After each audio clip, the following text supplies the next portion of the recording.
Go yard. I got so much motherfucking design on right now. Break it down, bring it back, make it clap. I got 3 old thoughts, new guap, where that thing. Bitches on my line, and you know Sore semuanya.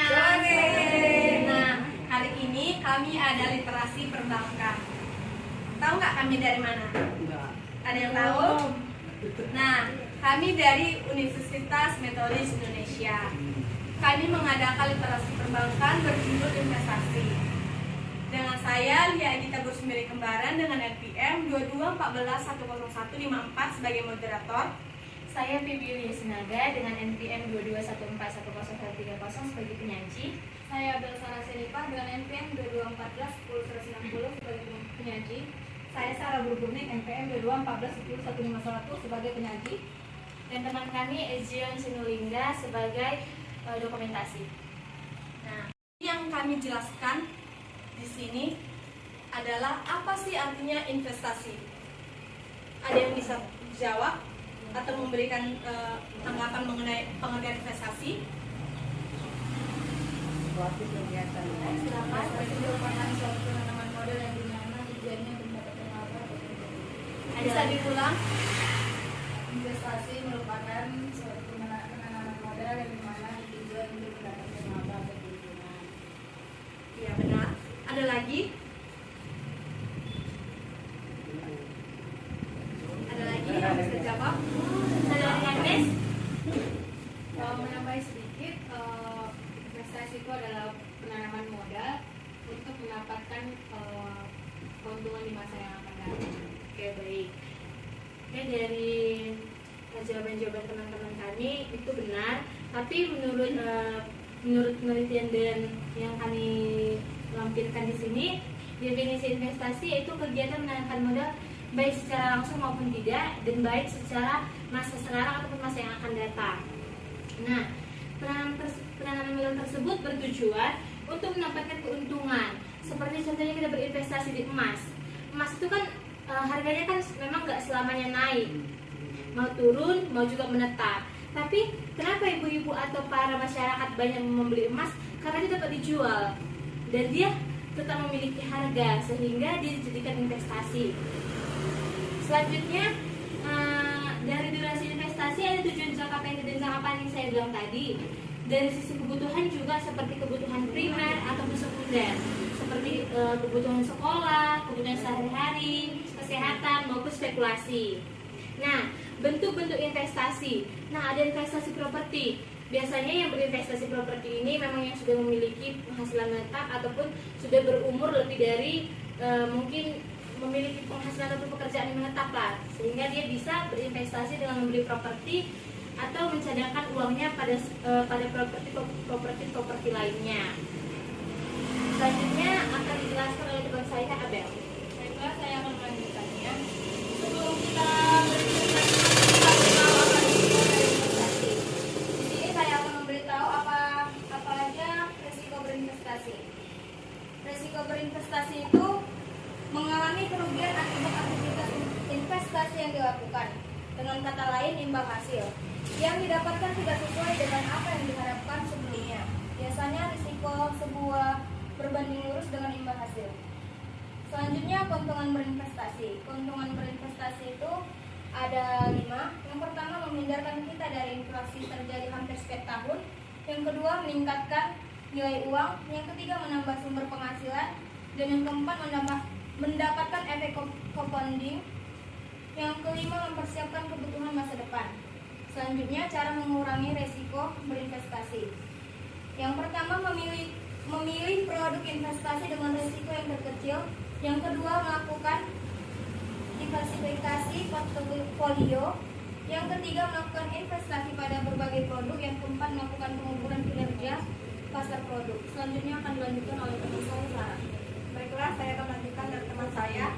Expected return itu yang diharapkan akan diperoleh oleh investor di mana mendatang, berbeda dengan return relasi yang bersifat sudah terjadi ekspor data. Return yang diharapkan merupakan hasil estimasi sehingga sifatnya belum terjadi extend data. King risk, king return. Korelasi antara risk dan return. Artinya semakin tinggi potensi risiko, semakin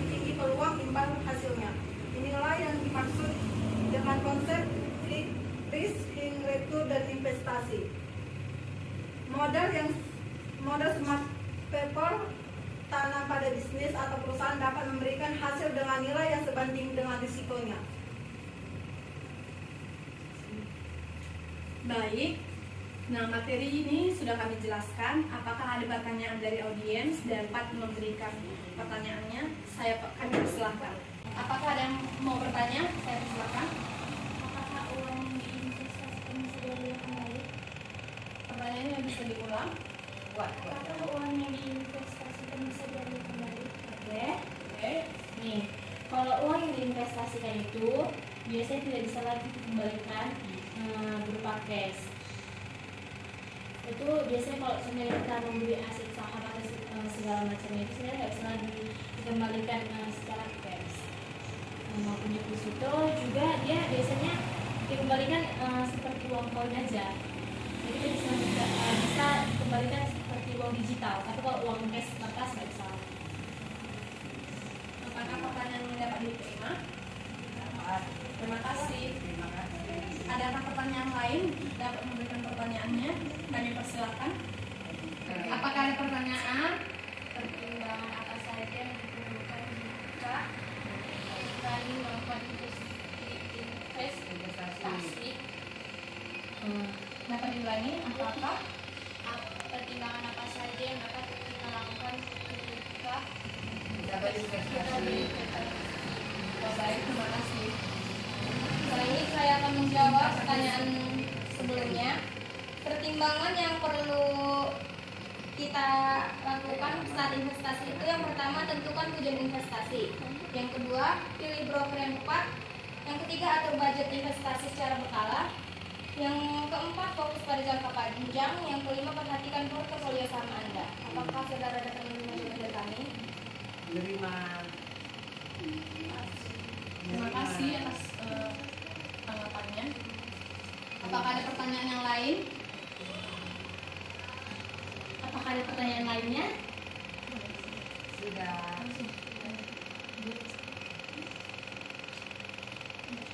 Apakah ada pertanyaan lagi? Saya Pak. Baik, saya persilakan.